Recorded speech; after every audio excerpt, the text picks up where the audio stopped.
All right, hi, welcome back. Attorney Steve Vondra, and welcome to another exciting episode of Litigation Whiteboard. Okay, I had a special request for a video on insurance bad faith. As you guys know, I try to get the information out there. This is going to be a general overview. This is going to be based more or less on California law and bad faith insurance. Okay, so it's general legal information only, not legal advice.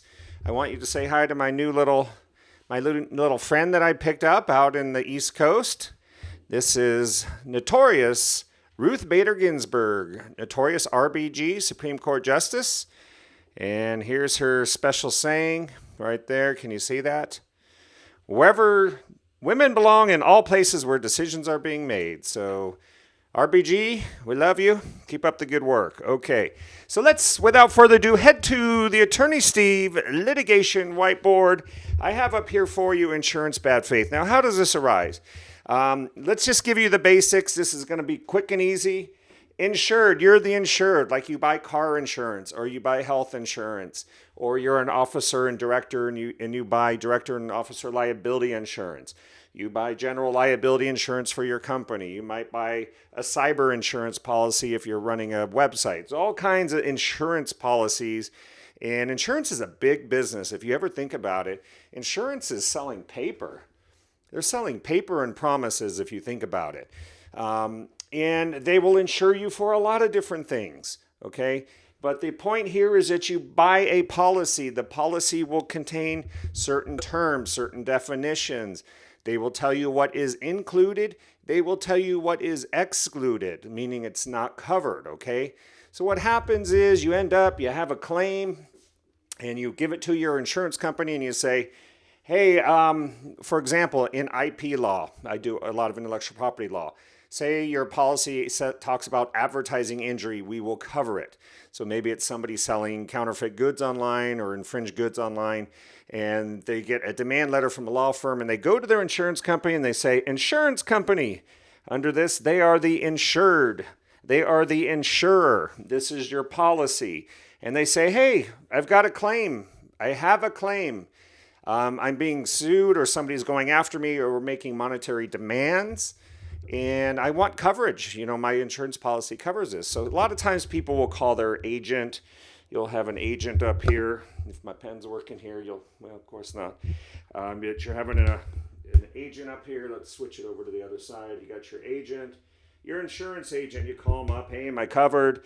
Sometimes you need to go deeper and take a better look. But let's say they say they don't cover it, or they refuse to pay it, or they don't investigate the claim, or they just say, sorry, we're not covering that. Okay. Life insurance is another big one. We had a big case with life insurance where they're refusing to pay somebody, benefits under a life insurance policy. So there's a lot of things, and under California law, other states are going to have similar laws. But in every contract, every insurance policy, there is an implied obligation of good faith and fair dealing. Okay, so there's certain duties, certain fair process claims that the insurer owes to the insured. They've got to do some things. This is just a short list, okay? They have a duty to investigate, a duty to defend when the terms are implicated. For example, if you have an advertising injury and you say, well, this is covered by advertising injury, it's not excluded, they have to cover it, okay? Duty to defend. They have a duty to give, proper settlements. As somebody says, well, we can settle this case for 50 grand, and the insurance company says, that's no good. We're going to force it into litigation, and then the insured ends up giving depositions and things like that. These things could breach the implied obligation of good faith and fair dealing. Okay, withholding benefits. Again, these are saying, say somebody dies and you're owed $1 million under a life insurance benefit, and they say, you were smoking. We found a picture of you smoking when you were 12 years old, and you put on the thing that you never smoked. Things like that, okay? Withholding benefits, denying benefits, even unreasonably delaying benefits can be a breach of the obligation of good faith and fair dealing. Threats against the insured. An insurance company does not want to be threatening or taking adverse action against the insured, okay? And making misrepresentations, lying, you get this sometimes. There's a lot of good people in insurance. It's a great business. There's a lot of people in it. They're selling paper and promises. But there are some bad companies. There's some really bad actors out there. Those are the ones I don't like. And those are the ones we'll fight if we need to, okay? But anyway, I want to just read you here. I'm going to go to my chip clip here. See if I can get this out here without causing too much damage. But I'm just going to read you a little bit here, and then we're going to get out of here for the day. Class will be over for today. You can go enjoy your weekend. I'll be back on Monday. Implied obligation of good faith and fair dealing. In every insurance policy, there is an implied obligation of good faith and fair dealing that neither the insurance company nor the insured, either one, will do anything to injure the right of the other party to receive the benefits under the agreement, okay? So you don't do anything to prevent the others. To fulfill its implied obligation of good faith and fair dealing, an insurance company must give at least as much consideration to the interests of the insured as it does to itself. So it has its own interests. They want to make as much money as possible, but they also have to consider the interests of the insured, okay? To breach the implied obligation of good faith and fair dealing, an insurance company must unreasonably act or fail to act in a manner that deprives the insured of the benefits of the policy. To act unreasonably is not a mere failure to exercise reasonable care. It's an insurance word for my law students out there. It's not negligence.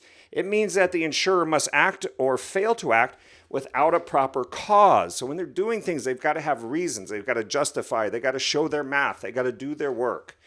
It means that, however, it is not necessary for the insurer to intend to deprive the insured of the benefits of the policy. What does that mean?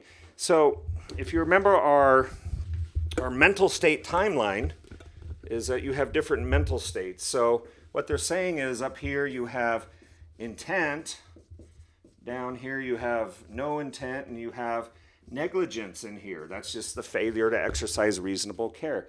What they're saying is that's not enough, but you don't need that. So bad faith is just in here. It's in here or over here, okay? A handy little chart there. All right, couple more points, just so you understand that. To establish the insurer's bad faith, and again, remember, every state is different. To establish the insurer's bad faith liability, the insured must show that the insurer has 1, withheld benefits due under the policy, and 2, that such withholding was unreasonable or without proper cause. The actionable withholding of benefits may consist of denial of benefits, paying less than due, and or unreasonably delaying. We talked about that, okay? Also, failure to investigate a claim. Now, this is a big one. They have a duty to investigate the claim. If you send them you tender your claim to them and you say, I have a problem here, we have a claims, we're entitled to a fair claims process here, they have a duty to investigate. So what does that say? A breach of the implied government of good faith and fair dealing involves something more than a breach of the contract or mistaken judgment. There must be proof the insurer failed or refused to discharge its contractual duties, not because of an honest mistake, bad judgment, or negligence, but rather by a conscious and deliberate act, okay? If the insurer, and so you have there basically a lot of different duties. This does not sum it up. This is not an exclusive list. These are the things you don't need, intent. But what happens here is you have bad faith denials, things like that, a breach of the covenant. You can seek actual damages, attorney fees, in some cases, emotional distress. And if you can show I have a video about punitive damages, if you can show under California law, section 3294, if you can show fraud, malice, or oppressive conduct. I'm not going to go into those. Watch my video, Attorney Steve, Punitive Damages. But if you can show any of those, you may be able to seek punitive damages. And this is sometimes where lawyers ring the bell, as they say. I should get a bell in here. But this is where lawyers can ring the bell on large damage awards simply because an insurer is not following the policy and acting in good faith towards the insured. So if you have a problem, believe me, there's good people in an insurance company, but those cockroaches, the ones that treat people poorly, and you know who they are. Usually when you call the claims, you call in on claims, and you get passed around and nobody knows anything. They don't know anything about your file, and it's been 30, 60 days. There are a lot of slimy companies out there. And if you need some help, especially in the area of IP insurance, and if you have an advertising injury, give us a call. You know where to find us on the web at attorneysteve.com. That's attorneysteve.com, the first name in legal services. Even Ruth agrees. We're just kidding. She's not endorsing me, but I like Ruth. So anyway, have a great weekend. Have a great day. If you like this video, subscribe. General information only. I'll see you around on Monday. We'll be back with another exciting episode of Litigation Whiteboard. Attorney Steve out. Gotta run. Take care.